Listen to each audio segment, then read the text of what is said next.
What's a scam that's become so normalized that we don't even realize it's a scam anymore?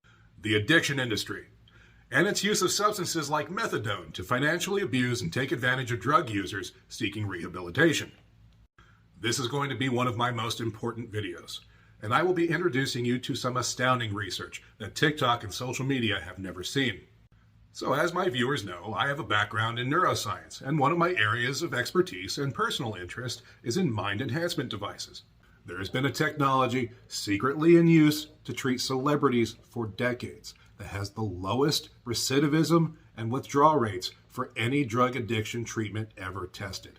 I would like to introduce the world to Dr. Meg Patterson. Her day, Dr. Patterson had the rare distinction of being the youngest physician and surgeon in Scotland, as well as one of the only female fellows of the Royal College of Surgeons in Edinburgh. Dr. Patterson went around the world setting up missionary hospitals, and at one point she landed in Hong Kong, where she was appointed head of surgery at one of the hospitals there.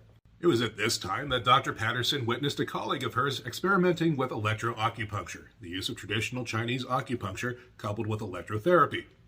What they witnessed was really quite extraordinary. People that would come in off the street and would need relief from various ailments were getting it from the electroacupuncture, but they were also coming back telling them that they didn't have any opium cravings. At that time, Hong Kong had a huge opium problem with opium dens, etc.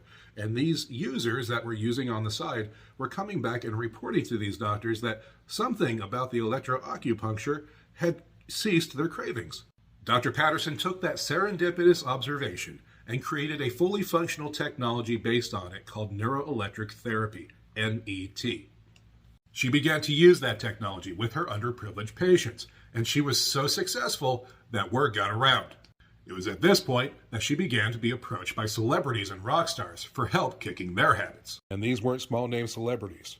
Here we have Omni's January 1983 issue, and if we turn to the relevant page, we see an expose of Dr. Patterson's brain tuner. In this article, Pete Townsend of The Who describes his experience kicking alcohol and cocaine through a 10-day use of Dr. Patterson's device.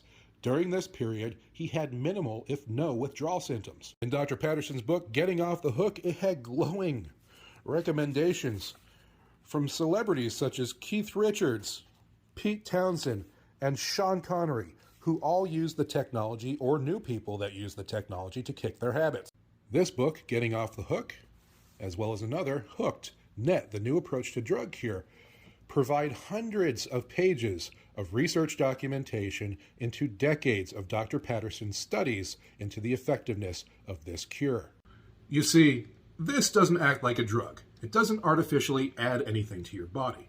What it does is stimulate your brain to have a form of neurogenesis, which causes it to rehabilitate itself and start creating its own neurotransmitters again.